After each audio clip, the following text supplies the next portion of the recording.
Hi, everyone. Welcome to the second part of Sven Mislintat. This time we have James from AFTV to tell us about Sven spell basically at Arsenal. So this is going to be very interesting. James, welcome to the show. Thank you so much for having me. Really, really appreciate it. And I'm excited. This is, I talk a lot about Arsenal. It's been a while since I've spoken about Mislintat. So I'm really excited for this discussion. And we're looking forward to that because we appointed Sven basically roughly a month ago. And now we want to know what kind of person we have running the show at Ajax, especially because it's a rebuilding phase. It's very important for us. We had an awful season, to be honest.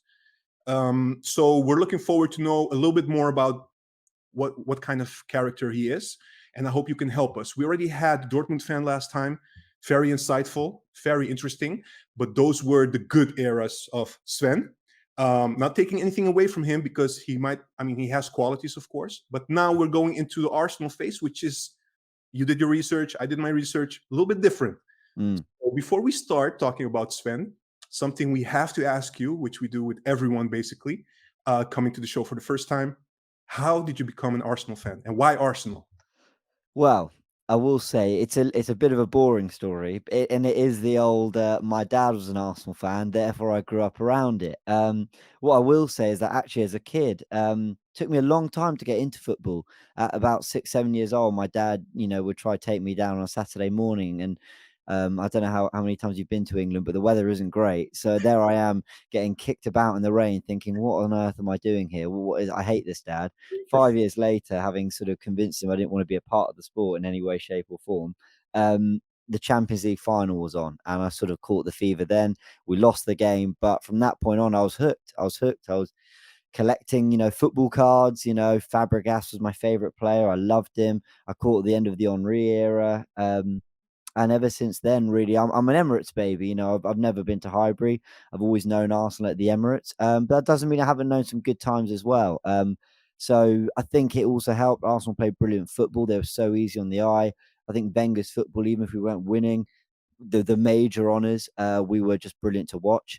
And I fell in love. So yeah, there we go. That's my story. It really is through my dad. Although some people might say I'm a bit of a curse because the minute I became an Arsenal fan, we never won the Premier League. So there you go.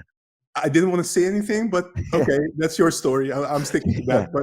But thank you, James. Very nice to hear that. Look, we're jumping right in, right? We don't Mm. have a lot of time. I know you're busy. We're busy. So looking into Sven specifically, I believe he was appointed in December 2017. He came straight from Dortmund. I believe you guys even paid a small fee to have him at Arsenal. Can you tell us a little bit about the background or the context of Arsenal at that time when you guys hired him? Yeah, and look, I'll be very upfront. I did have to do my research on this because it was quite a long time ago, and I remember a lot of the dynamics between Mislintat and everyone else around, especially after Wenger left. But going to the beginning, interestingly, I was reading an interview that he gave, and he said that apparently it was Wenger who approached him, which is interesting because Wenger was kind of renowned for not wanting to relinquish control. He was a manager. He oversaw so many things, and a lot of the great players we signed that maybe people hadn't heard about so much, or maybe weren't as rated and then became greats at the club. Wenger was given a lot of credit for all that. So for him to sort of approach a Mislintat is very interesting. And again, doing my research, I was quite surprised that was how it came about. But the reality is, I think Arsenal needed to go through a lot of change. 2017, yeah, it'd been a few years of steady decline. I think it was the 2015-16 season we finished second, and we had a few years of FA Cups and on the rise. But then we fell out the top four in the 16-17 season for the first time in 20 odd years or whatever it was. And I think Arsenal need to reinvent themselves a little bit. And I also think Wenger wanted almost a little bit of this is just guesswork here, but a little bit of a last hurrah. Like, how can I just turn this around in maybe a slightly different way? So apparently it was Wenger. Apparently it was Wenger who approached Mislintat, and Sven, spoke of his kind of honor to work with someone like Arsene Wenger. And yeah, he was brought into the club. And at that point, there are a lot of people in the club now coming in. But yeah, apparently we can thank Arsene Wenger for Mislintat. About Wenger, right? That was Mm, towards the end of his career, basically being a coach at Arsenal. mm, He was always known for doing everything, so not being only the coach, but also he had the keys for signings, etc. Why yeah. did he? Why did he turn into getting somebody in to help him in that department? Was there pressure from the board, or was there something else going on? Maybe he wanted a second opinion or something. Do you know? Can you guess on that on that one?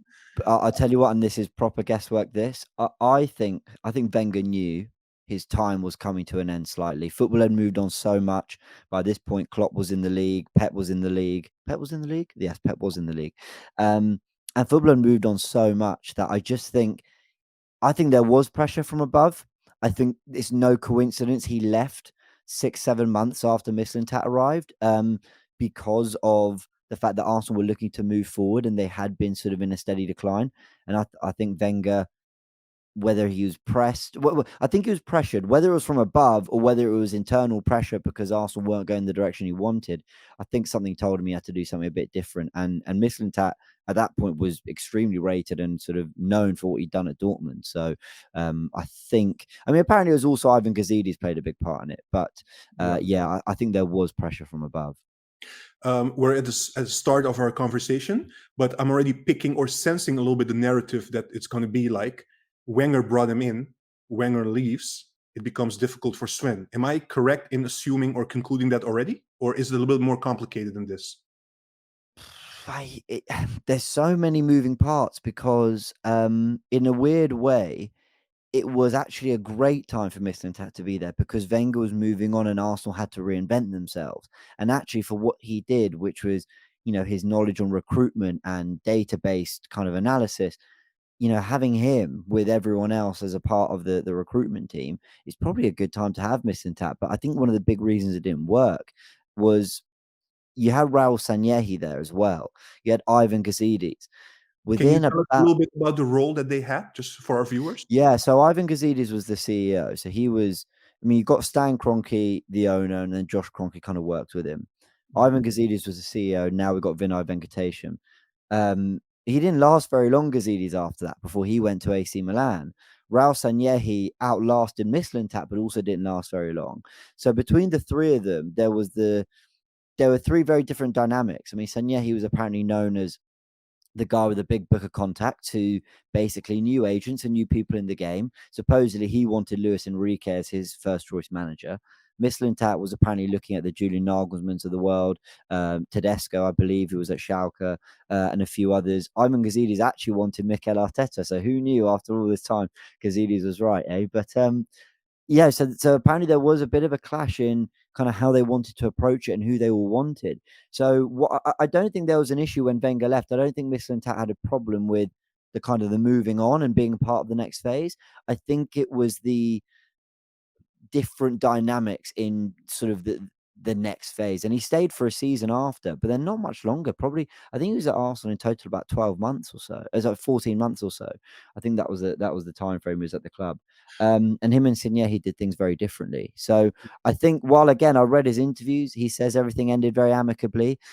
He goes on to say that basically Edu they were looking for a technical director and there were rumors that Edu was coming in and he'd applied for that role and they wanted to look elsewhere. So I think that's where the issue was more so, not really the Wenger stuff.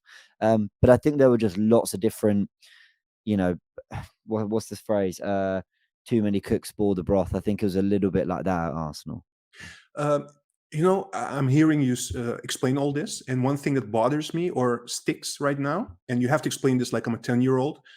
How come you have three persons that are assigned to go over the groundwork, the football narrative? You have Gazidis, you have Sunny, I guess, at the start. We'll talk about the beginning. And you have Mislintat coming in.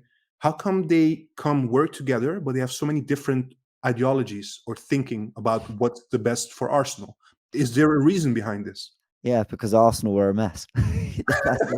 That's the reality of it. Arsenal for quite a few years, what was going on above was an issue. And look, I'm filling in the blanks here because there's a lot of stuff we'll never be privy to. There'll be a lot of information we don't fully know. And then you hear one thing in reports and then in interviews, they say different things and, whatever. For example, they say that Mislintat left because he was disappointed with the roles and responsibilities, whereas he says in an interview that he left amicably and it was all fine. So you're always going to get contradicting things. But I think Arsenal were a bit of a mess. You have what Arsenal have now, and this is the only thing I can really compare it to is you have Arteta, Edu, Vinay guy called Richard Garlick as well, Tim Lewis. They're all pulling in the same direction. They might focus differently on the recruitment or the finances involved, but they all know the profile of player they want. They all know what Arteta's trying to do, the football he's trying to play, and so what they're going to need to make that happen. I think Sanyehi and Mislintat, before they'd even got to what type of player do they want, they had to choose what kind of manager they wanted, and then that manager really should have, or head coach, should I say, should have the say in what kind of player he wants. But then you've got a manager who, a scout in Mislintat who is very data driven. As we know, he wanted to look at where the bargains were. He wanted to look at players that match the data and certain criteria. And yet Sanyehi, who said, well, look, he's a great player. Everyone wants him. We want him. We know he's good. And I've got the contacts to try and make it happen. There are a lot of questions around the Nicolas Pepe deal, for example, which actually happened after Mislintat left. So I think it just got messy because Arsenal wanted to start to build a team. They didn't want to just leave everything on Arsene Wenger. Arsene Wenger carried so much and they knew football had moved on. So they built a team of people that I think, again, I want to use that word think, sounded good. Oh, Sanya, he's contacts with Mislintat's data and this should all work. Reality is you all got to pull in the same direction. And that's why you had such messy kind of transfer windows from Guendouzi and Torreira, who were young and no one had heard them really, and they were promising. But then Socrates, Mkhitaryan, and Aubameyang came in. So there was a little bit of a mix at the time. Arsenal fans told themselves, well, this is good, a blend of youth and experience. In reality, it was just very messy. All right. So basically, what I'm hearing right now, or what's possible or plausible, is that those players in the era of Sven, because we're getting a lot of articles in Dutch, media, etc., that the players that were signed are all on Sven's, he's responsible for those signings. But if we look a bit deeper, it's possible, again, we don't know, that some of the younger ones that were signed, maybe that's coming from Sven. The ones that are known, like Aubameyang or, these kind of players, those are the ones that are coming from contacts, from the agents. Is this a conclusion I can draw, or is it too how do you call it, like, it's maybe overstretching it a little bit? Well, to be fair to him, Mislintat has taken responsibility for all those signings. I mean, and he said he's proud of them. And I get it, and he explained it really well. He said, well, I was there because I think he'd only been at the club about a month when we signed Aubameyang. He said, well, we signed Aubameyang and look at his record at Arsenal. It speaks for itself. Mkhitaryan was a swap deal with Alexis Sanchez because Sanchez's contract was running out and, beyond the transfer window, there was no value in him. Socrates, they needed some experience. I mean, when he explains it, you go, yeah, that all makes sense. I think at the time, no one really had a problem with those signings. I certainly didn't. I mean, whether they all worked out or not, fine. But I was happy. I thought they made sense, especially the Aubameyang one really came off. Mavropanos I think Mavropanos is a great example of what people know Mislintat for, which is, they call him Diamond Eye. It's who is this guy? Where's he come from? Oh, wow, he's actually quite good. And actually, he was probably criminally underused at Arsenal because in his loan spells and since he's gone off elsewhere, he's actually done pretty well, I think. I don't know whether that's continued, but certainly in the immediate years following, he's done quite well. Guendouzi, yeah, great spot. We could all see he was a talent. I mean, there are temperament issues that Arteta wasn't happy with. And Mislintat's actually gone on record saying that he'd love to chat to Arteta about what went wrong there. But, Torreira, I mean, again, his first season, Torreira was brilliant. We really liked him. And things did start to improve. I mean, from finishing sixth and sort of being nowhere near top four, and that was Arsene Wenger's final year, Emery took us on the brink of top four and to Europa League final. So, things did work out. These signings did fit in. Emery got a good year out of Socrates and things were looking okay. It just fell away. And I think it fell away because of, well, Mislintat talks about, or reports talk about Mislintat not being happy with kind of the lack of funds and opportunity in the January window 2019. Was it 2019? I think it was 2019, yeah. Because he left shortly after that. And then Sanyehi, I think, got more involved, and then other agents like Kia Jarabchin as well and stuff. So I think there was just a lot going on. But generally, I think he takes responsibility for a lot of those signings, which I think are looked upon from Arsenal fans as really bad signings, most of them. But they weren't. I mean, they had some good moments. I just think it was just messy with the managerial situation. Yeah.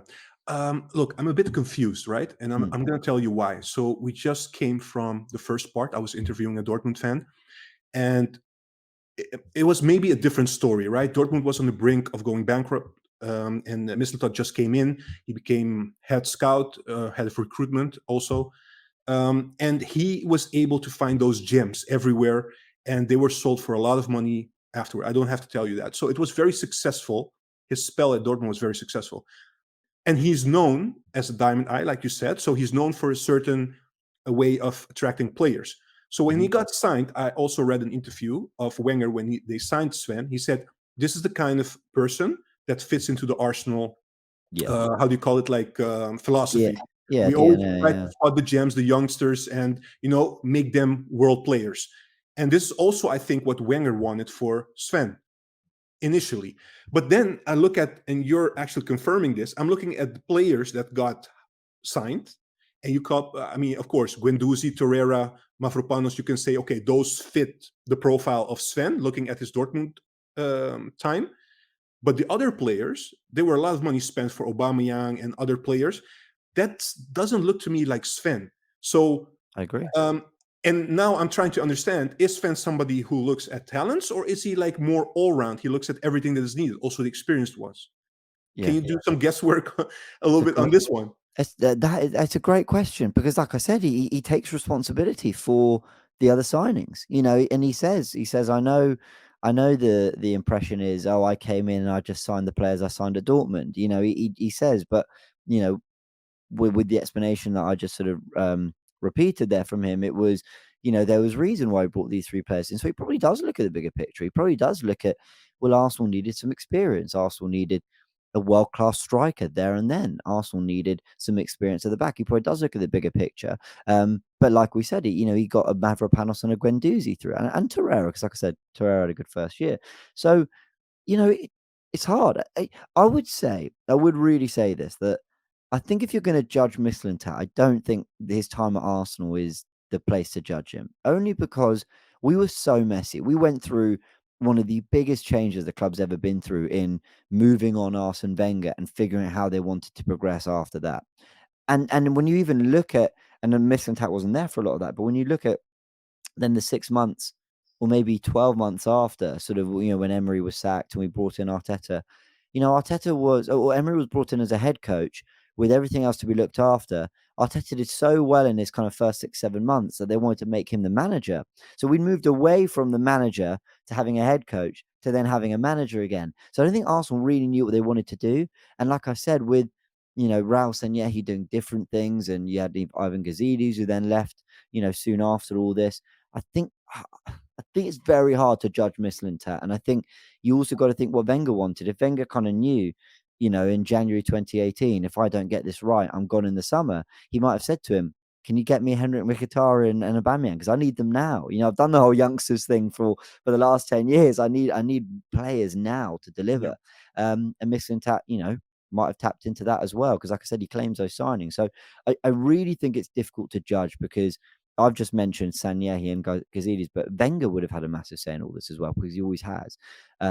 So I really urge Ajax fans not to judge him too much on his Arsenal spell, because it was a messy time for the club. Even though there were some ups, it was a very messy time for the club. It's not like it is now, where there's a very clear structure and I could rattle through who does what and where everyone's importance lies. It was a lot messier back then, I think. Yeah, that's a great explanation. I think we covered pretty well, looking at the situation at that time. One thing I want to add, only on Mislintat, also from his Dortmund, but also now is being mentioned a lot, is he's very data-driven. I believe you mentioned it as well. Did you notice something about that at his time at Arsenal, that he was much more data-driven? And on top of that, I also read, but I don't know if this is correct or you found the same articles or you read the same. I heard that he had a little bit of an issue with the scouts at Arsenal. They were not looking at the same targets. Is that true? Do you know? I can't say I'm 100% sure on that. What I can say, though, is I know he's had some fallings out. I know he fell out with Thomas Tuchel, and there were reports that he, wasn't happy. And there were reports that he didn't leave Arsenal on the best terms. He says he says the opposite. But yeah, you're right. He's very data driven, apparently. It wouldn't surprise me if with Mikel Arteta we've gone more in that direction. It's funny, Mislintat and Arteta probably would have worked quite well together. But yeah. In Because terms I of whether he also had a read, just quickly, I also read, sorry mm, to interrupt you. I no, was go also for it. reading that there was you said there was a falling out with Tuchel, Mm, but there was a Dortmund, but there was also a falling out a little bit with Emery, I believe. That's what I read because Emery wanted, I don't know if it's true or not, but mm. he wanted Nzonzi, and I think Mislintat wanted, what was the player again? I forgot the player. Torreira. I Torreira, think it was exactly. Torreira. And they were not agreeing on this. So is this maybe one of those data Yeah. again? It's so funny you say this, okay? Because now you said that, I hadn't thought, but now you said that, I absolutely remember this. I remember this story. Arteta wanted, listen, not Arteta. I can't get him out of my Emery. head. It's fine. Emery really wanted Zaha, but he got Pepe. In fairness, Mislintat wasn't there for that. He really wanted Nzonzi, but he got Torreira, and Mislintat was there for that bit. And there were a few, there have been lots of reports that Emery wasn't happy with a lot of the targets and players he was getting. But I also read a report that him and Emery had a very good working relationship, and it was more the people above. So this is what I mean. You see, with these things behind the scenes at football clubs, it's so difficult. It's so difficult to know. And the reality is that Emery might have been annoyed that he got Torreira, not Nzonzi, but actually might have still had a good working relationship with him. I mean, both could probably be true. So I don't know. I mean, like I say, he's had a when you just read, he's had a little bit of a history of sort of falling out with Tuchel. Apparently, he wasn't allowed at the training ground, but he still did his work. And I think he stayed on beyond Tuchel. So look, I can't confirm 100%. I feel bad. I've come on this podcast and I'm No, not able it's to okay. confirm a lot of stuff. It's okay. It's But difficult. It's it is. difficult, even for us, because talking about players is so much easier, or Yeah, watching a game, because you have direct, information and you can yeah. talk about it. But what's happening on board level, as say the right, it's like you get like pieces of information, also contradictory, like you said. So it's very difficult to know what to believe. I Yeah, know. and I think if I was to give it like an overall, like where I think things went wrong for Mislintat, because he did leave after 14 months. I'm sure that was never the plan for him to do a 14-month stint or whatever, then leave. I really think it's that when that position of technical director came up, they were looking at Edu. He apparently went for it. They didn't want to go for him. That would have given him more power. And by a technical, and at the time he arrived, there wasn't a technical director. True. So the arrival of a technical director would have been somewhat a bit of a demotion for him, because now suddenly there's someone else who can be taking on a lot of responsibility. There's another chef in the kitchen, going back to that analogy. And I think that was already a struggle with the likes of Raul Sanyehi and stuff. And it's funny because Gazidis left, Mislintat left, Sanyehi was the last of the three to leave, and he didn't last that long either. And now you're left with Edu sort of running a lot of it with Richard Garlick and others. So that's why I think it was just messy between the three of them, because they all didn't last very long True. ultimately. And like you said, it was very messy, as a club as a whole. Yeah, So and I'm sure they pulled together, and I thought Emery was a fairly inspired appointment. I know it ended badly, but his first year, we kicked on, we did okay. I'm not saying it was all bad. I'm sure they did some good. Aubameyang was a really good signing for us. all right. Again, You're not didn't. just being positive because you're on a podcast, right? That's truly what you believe. No. Right. It's funny because everyone's doing the whole, now Emery's doing really well at Villa. Everyone's doing the whole revisionism, like, oh, maybe he was better. No, hold on. He was always, his first season was fine. Disappointment, a bit disappointing to lose the final, and disappointing that we didn't get top four, having looked really good for it. Yeah. But we were much better that season than the season before when Wenger left. He did revitalize the club for about 8-9 months. And then it fell away. And, Mislintat and all them, they were a part of bringing Emery in and signing some okay players. But like we said, it fell away. And I really put it to the people above. Even in that summer after Mislintat left, Emery wanted a load of players and he got a load of different players. Yeah, like I said, I use that word messy. I think that's probably the key word of this particular show. It was just messy at Arsenal. Perfect. You build a nice bridge actually to the final end of the podcast. You're saying, looking at Emery, maybe people are starting to think, hey, maybe he is that manager. Can this also apply to Sven? Because what was your impression, or what was your first reaction when you heard about Sven being appointed as head of football, director of football at Ajax? Did you have a specific reaction, and do you think it can be a success in a way? I mean, whenever someone like Sven Mislintat has been at Dortmund, at Arsenal, was it Stuttgart most recently? Yeah, Now correct. Ajax. you think, okay, that's another massive club he's got, and I know Bayern Munich have wanted him. Apparently he's really sort of followed by Bayern Munich as well. Um, Look, this is a bit of an instant reaction because I can't say I thought about it too much. I think Arsenal have given me Of course, plenty to stress about of course. over the last few weeks. But what I would say is, okay, you've got Ajax, who are a massive football club and produce some phenomenal talent. Always have. It's in their DNA. It's what they do, right? And they play brilliant, brilliant football. Football that Mislintat has been on record in the interviews I've read and whatever, saying, fast, vertical, paced football. That's how, that's the football I identify with. Those are the kind of players that I look for that kind of football. That's why he said Arsenal's a good fit for him. Ajax similarly played brilliant, brilliant football, really entertaining. And Ajax, I think there's this kind of expectation, especially after the Ten Hag era, the Champions League semi-final, and some of those great years. I think there's the expectation to almost be still very competitive in Europe. And forgive me if I'm out of line or wrong in anything I'm saying here, but I think there'll Sure, always be an expectation for a club the size of Ajax to be competitive. But the money and the investment's not the same. true. So the data, the production of brilliant young players combined with the data of we need to find some bargain. We've got to find some brilliant players out there that maybe aren't known about. It fits. Think You're saying it fits the narrative much more at Ajax than I think maybe it at does. Arsenal. Yeah. I think All it's a right. nice. To be honest, I think when you think about it, it should really have been a brilliant fit at Arsenal. But like I said, I won't go into all that again.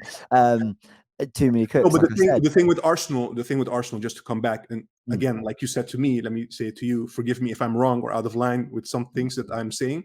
But the thing with Arsenal was always also during the Wenger era is that Wenger tried to do it with a certain style and vision. It was very hard to keep pace with all the other teams that were investing so much money. And top four was the least that can done. And at a certain time, the fans weren't even happy with top four anymore. They wanted to compete for prizes. yeah, I mean, that pressure is a little bit different at Ajax because we are known for the youth academy. It's part of our DNA, and we can always compete for the league. Even when we do that. So it's a bit different than sure. in that sense. I mean, Yeah, no, it's a great point. I mean, it's worth remembering that Wenger towards the end, he was starting to spend some money and he wasn't spending it well.